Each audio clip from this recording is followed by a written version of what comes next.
8월까지 좋은 흐름을 보였던 증시가 최근 들어서 본격적으로 조정을 받고 있습니다. 조정의 이유는 크게 두 가지로 볼 수 있는데, 첫 번째, 9월 FOMC 이후 기준금리 기조가 하이어 포 롱고로 바뀌었기 때문이고요.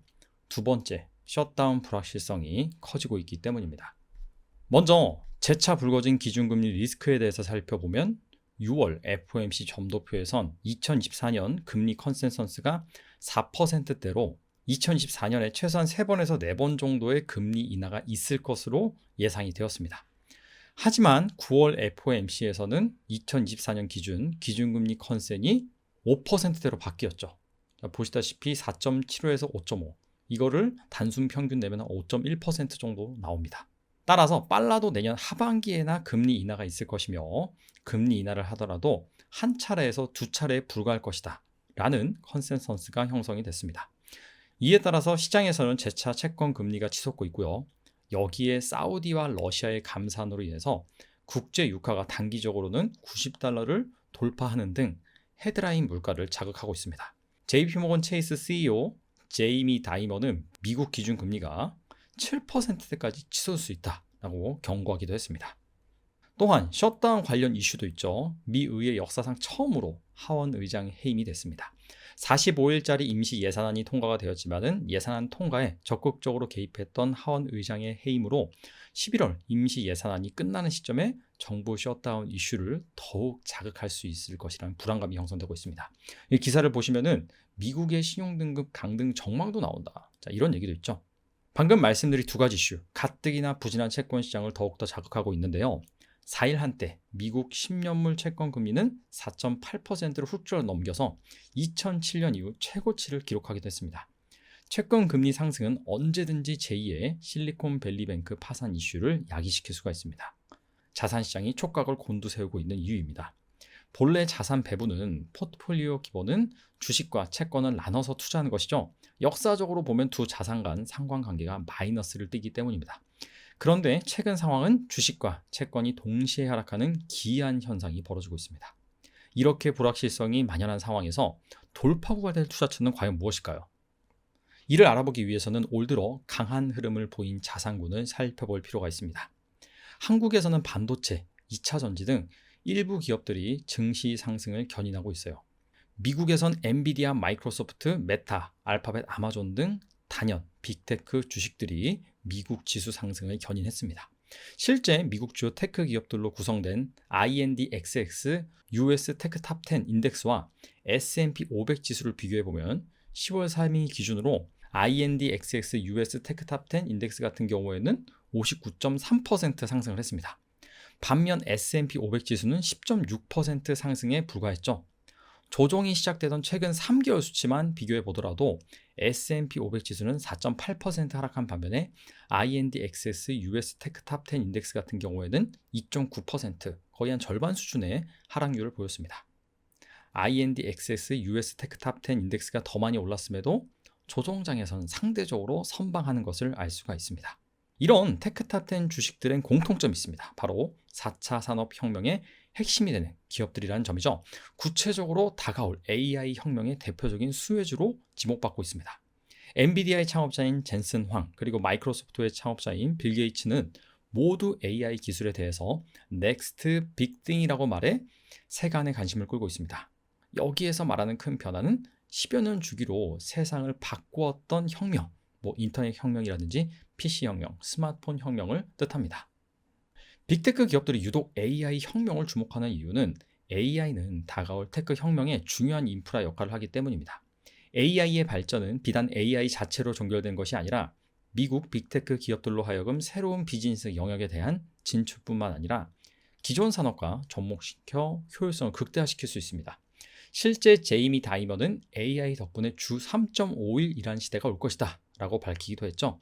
현재 AI 기술은 챗 GPT를 시작으로 상용화에 돌입을 했고 다양한 소프트웨어와 결합 중입니다. 다가올 AI 시대에 테크 기업들을 주목해야 되는 이유는 크게 세 가지로 정리해 볼 수 있는데요. 첫 번째, 자본입니다. 10여 년 전 일찍부터 이루어진 미국의 빅테크 기업들이 AI에 대한 투자를 계속해서 진행을 해왔습니다. 두 번째는 확장성인데요. 이런 미국 빅테크 기업들이 이 범용 AI 기술을 자사, 서비스, 소프트웨어 이런 데 적용을 해서 효율성이 극대화되는 것입니다. 세 번째는 수요인데요.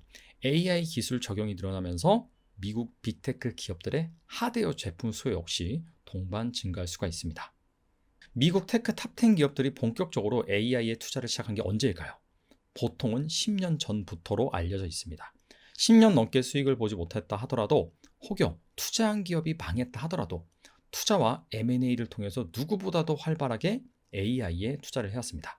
10년 넘게 기술 발전 위해 노력해온 것이죠. 그 결과 구글은 이미 20개가 넘는 AI 라인업을 보유하게 되었고, 마이크로소프트가 투자한 오픈 AI, 챗 GPT 붐이 최단기간에 가장 빠르게 성장하는 기록을 세우기도 했습니다. 앞으로도 오랜 경험과 노하우, 그리고 쌓여있는 투자처들을 쉽게 따라잡긴 쉽지 않아 보입니다. 막대한 자본력, R&D 비용으로 뿌려놓은 씨앗이 싹을 틔우면 미국 빅테크 기업들은 앞으로 10년간 그 열매를 수확할 것으로 예상이 됩니다. 특히 AI 기술은 진입 장벽이 높기 때문에 이를 기반으로 한 기술 간의 연결고리가 끈끈한 편이죠. 범용 AI가 발전하면 이를 적용시킬 소프트웨어를 가지고 있는 기업들 역시 빅테크입니다. 구글의 모든 검색 엔진, 그 외에도 테슬라의 자율주행 모델, 어도비의 포토샵, 메타의 페이스북, 시스코 시스템즈의 네트워킹 인프라 등이 대표적이라고 볼 수 있죠. 그리고 AI가 발전하면 꼭 필요한 고성능 반도체 역시 엔비디아, 브로드컴 등 미국 탑10에 해당되는 그런 기업들의 몫이라고 볼 수가 있습니다. 중기 내지는 단기적으로 이들 기업에 주목해야 되는 이유가 존재를 하는데요. 바로 불확실한 매크로 상황 속에서도 실적 선방을 기록할 가능성이 높다는 것입니다. 이 표가 지난 2분기 실적 우려가 커지는 시점에서 실제 이 테크 탑10 기업들이 어떤 실적을 달성했는지 보여주는 표인데, 자, 보시다시피 모두 컨센서스를 상회를 했습니다. 탑라인 성장이라고 하죠. 매출액 성장률 같은 경우에도 전년 대비 애플을 제외하고는 모두 다 증가를 했고, 거의 대부분이 두 자릿수 이상의 증가율을 보였습니다. 시장의 성장률보다 높은 그런 성장률을 기록한 것을 알 수가 있고요. 자, 중요한 거는 바로 다가오는 실적이겠죠.